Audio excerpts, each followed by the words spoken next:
Basically, Hoopsters is all about trying to engage people who are doing something wonderful in this world. We are so used to seeing negative reports, a lot of cynicism, a lot of negativity out there. So what we decided to do was, can we put people together, build a community of anybody, parents, schools, children, or whoever, who are doing something exciting, something wonderful towards the society. I'm not talking of big things. I'm not talking of climbing Mount Everest and stuff like that. I'm not talking of big about changing the big society out there, but small things, which is what matters. It could be a child who helps his mother in the kitchen. It could be a child who helps his dad clean the car. It could be a mother who has innovated new ways of making the child eat carrots. It could be small things. And there are people out there who have really struggled hard to bring up the children.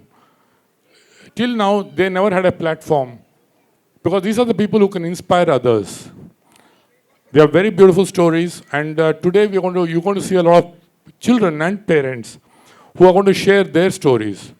And I'm sure somebody out there in the audience will see the change coming into him or her.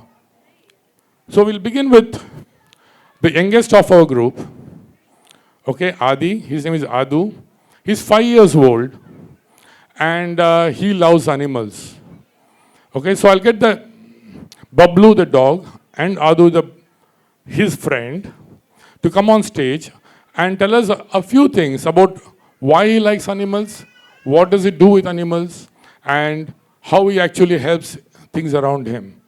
And if any of you got questions, please feel free to ask him. Adu, where are you? Yeah. That's Adu, 5 years old. He's got 11 dogs at home. And he works towards raising funds towards animal care. We'll begin with this and then we'll get the show going.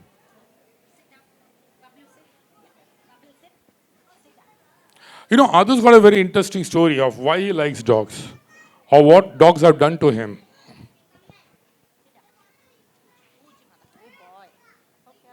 How many of you like dogs here? How many of you have got dogs at home? Oh, nice.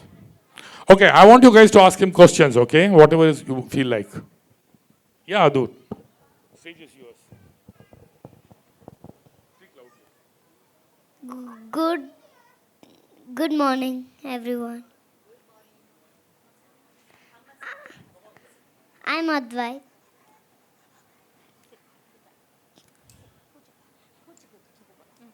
This is Bablu, my old blind dog. He's 12 years old. I adopted him from a shelter. Birthday. 5th birthday. Luke was an old blind street dog, an old blind black stray dog.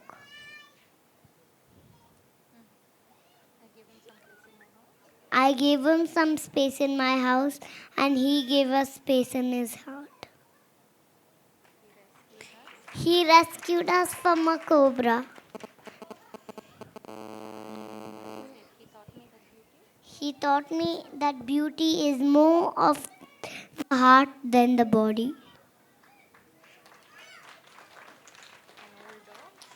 And old dogs are as precious as grandparents. Never buy a dog. Adopt from the street or from the shelters. Bablu was given up from his family, but he loves us just like his previous owners. He taught me to give second chances and to always be happy. When I grow up, I want to be like Lohit uncle and Sudama at care. Care is Charlie's Animal Rescue Center in Mittaganahalli. It's my favorite animal rescue center. Please go visit them and support them. Okay, guys, here is a 5-year-old questions? trying to do his small little bit. Do any of you have any questions out there? To the mom or the child or Adu? Come on, guys, I'm sure you have questions. See, they're very simple stories, They're not earth-shattering. But the difference is made to the child's life is something which he'll carry through his life. And somewhere he'll inspire somebody else. Okay? Manjari, what do you think the whole attitude of Adu, of loving animals, what difference has made to him? I think as a mother, to be very honest, I know everyone sitting out here are parents, facilitators, educators. I don't think any of us could teach compassion or empathy as much as an animal. Because all our love comes with conditions. I think animals teach you to love unconditionally and to accept, like he said, to give second chances, very difficult for human beings.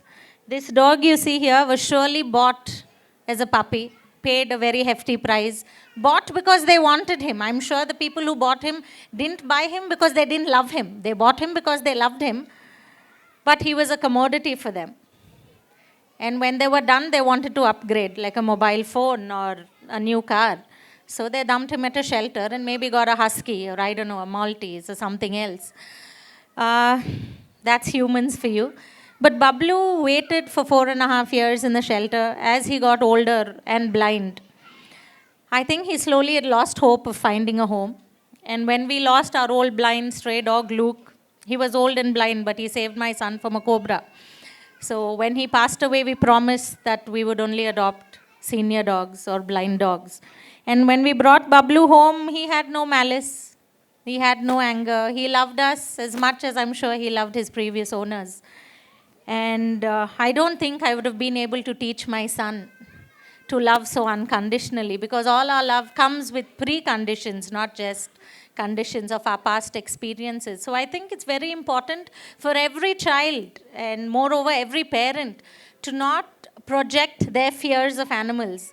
Animals aren't the beast in today's world. If you look around, I think human beings are the bigger animals. We learn more about compassion from them. And coexistence and acceptance. So I think that's important. Thanks, Manjari. Thank you, Bala. Thanks, Bablu. Any questions? Okay, one of the biggest issues which I have seen, I'm basically a filmmaker. Hello, can we ask the parents to please silence the children? All the children can go out. It's not fair. There are other people out here who are seriously listening to stuff. Hello, the parents of this. Hello, your parents are here? Please. See, one of the things parents need to do is do tell the children how to behave. It's extremely important. I'm sorry to be saying this, but it's how it is and how it should be. There are other people out there who are trying to concentrate. And the show is put together and people have come here on a Sunday morning, okay, to make a difference, to bring about a change, because one school agreed to actually host it because they believed that they can bring about a change. Can we please have the parents, or can the parents go out too? Sorry. Hello.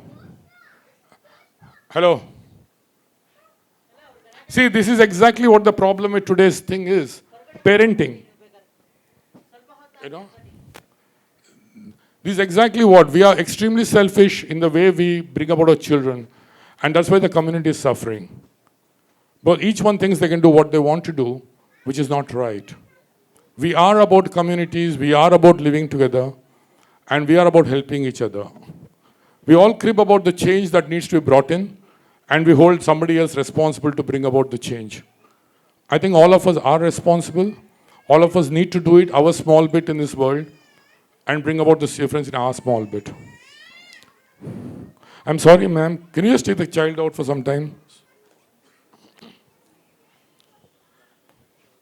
Charlotte, are you here? Oh, there you are. Okay. Today we are going to have stories. stories on stage by children, by parents, and the school authorities themselves, educationists. And why stories?